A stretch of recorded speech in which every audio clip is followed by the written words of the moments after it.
Assalamualaikum warahmatullahi wabarakatuh. Alhamdulillahi rabbil alamin.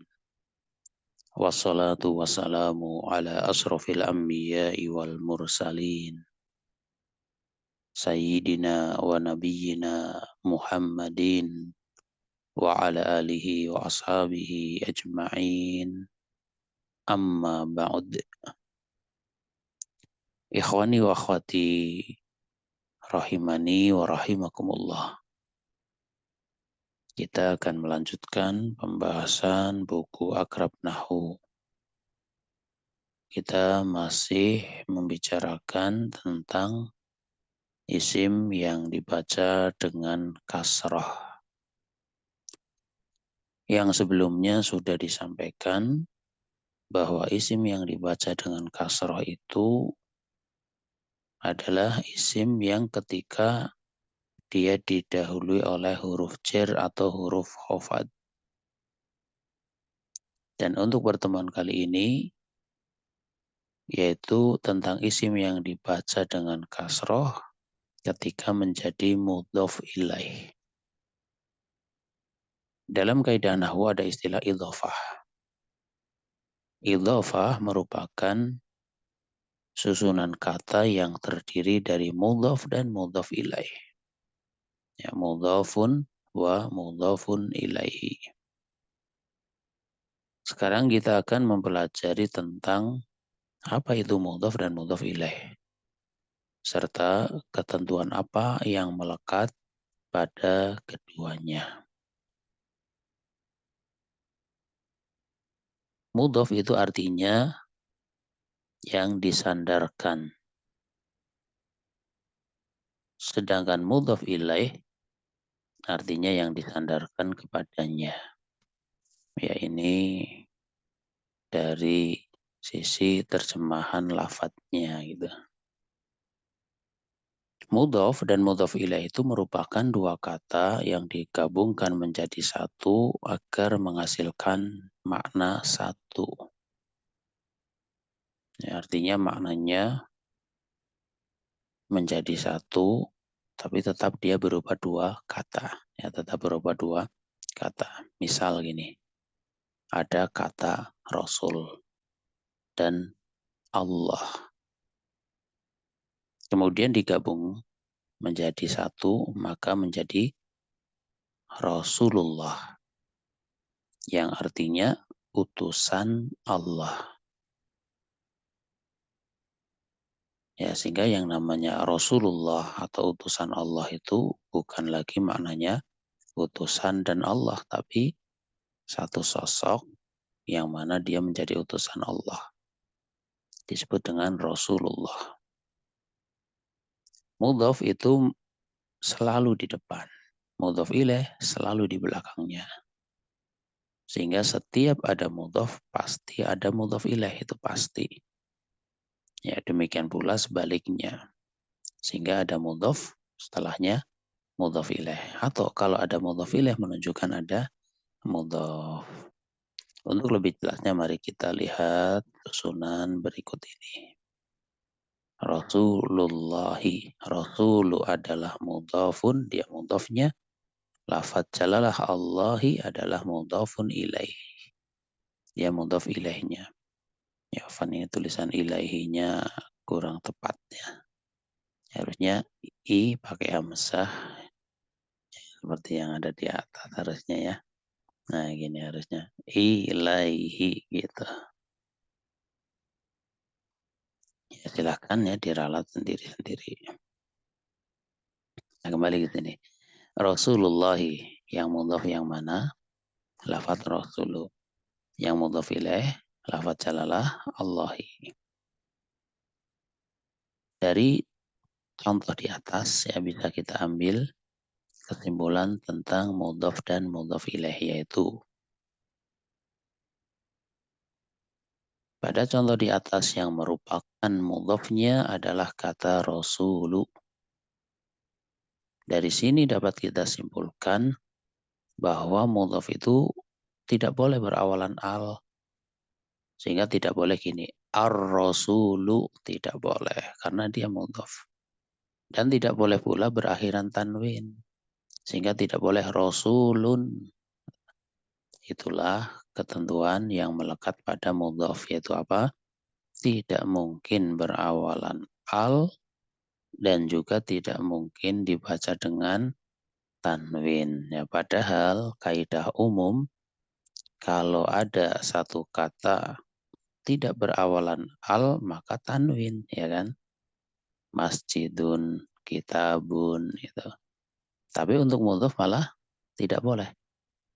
Dia tidak boleh berawalan al sekaligus tidak berakhiran dengan tanwin. Sehingga bukan rasulun Allahi, bukan, tapi rasulullahi. Rasulu itu.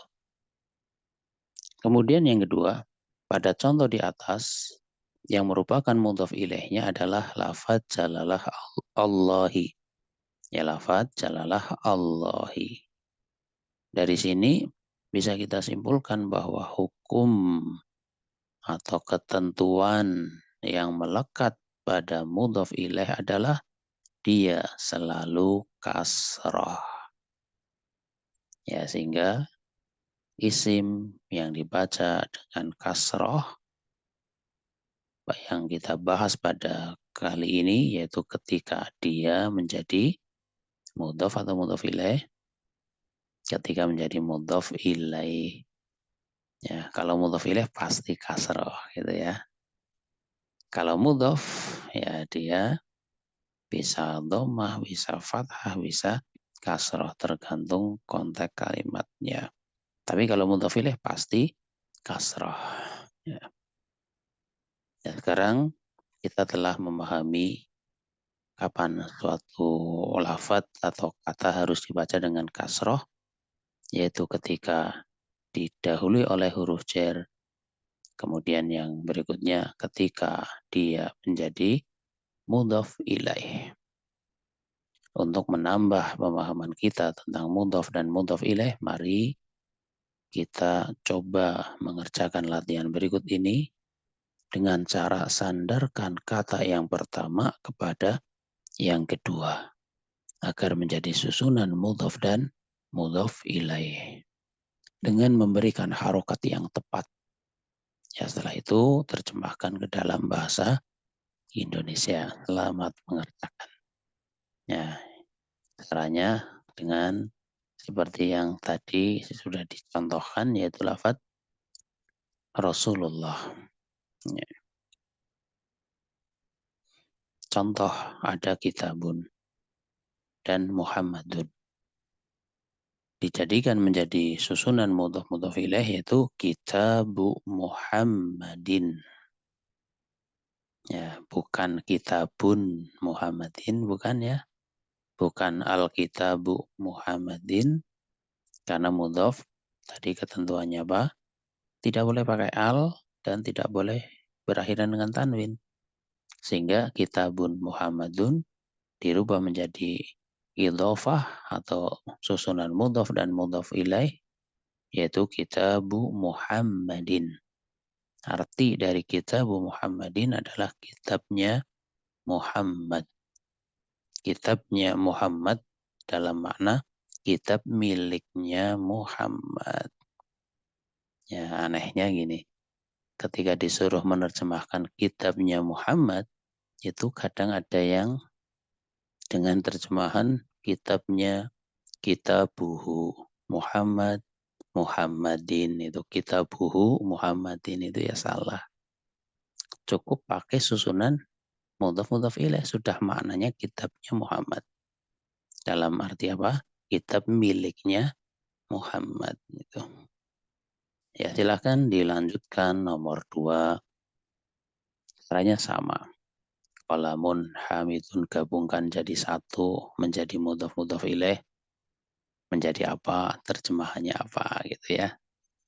Kemudian nomor 3 baitun abbasun. Nomor 4 hurfatun aliyun.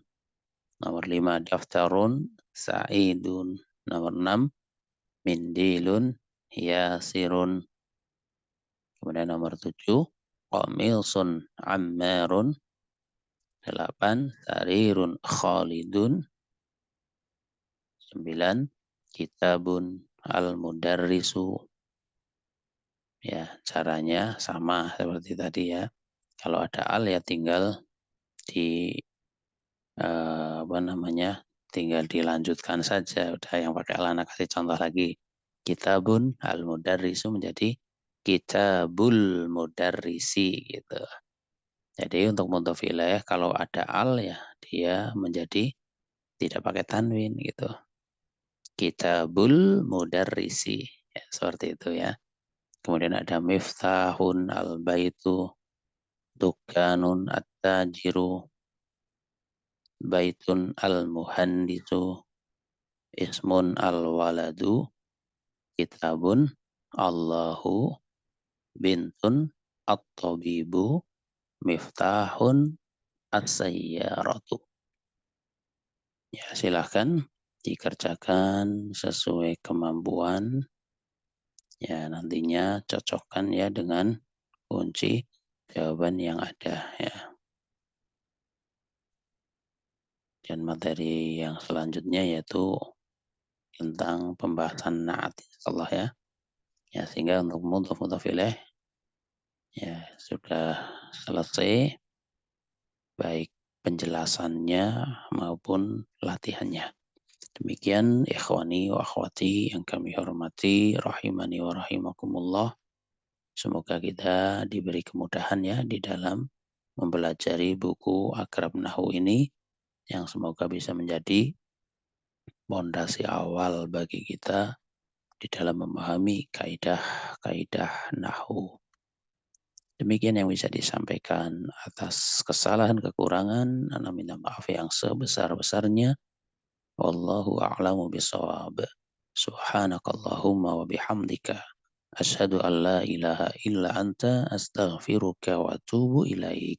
Wassalamualaikum warahmatullahi wabarakatuh.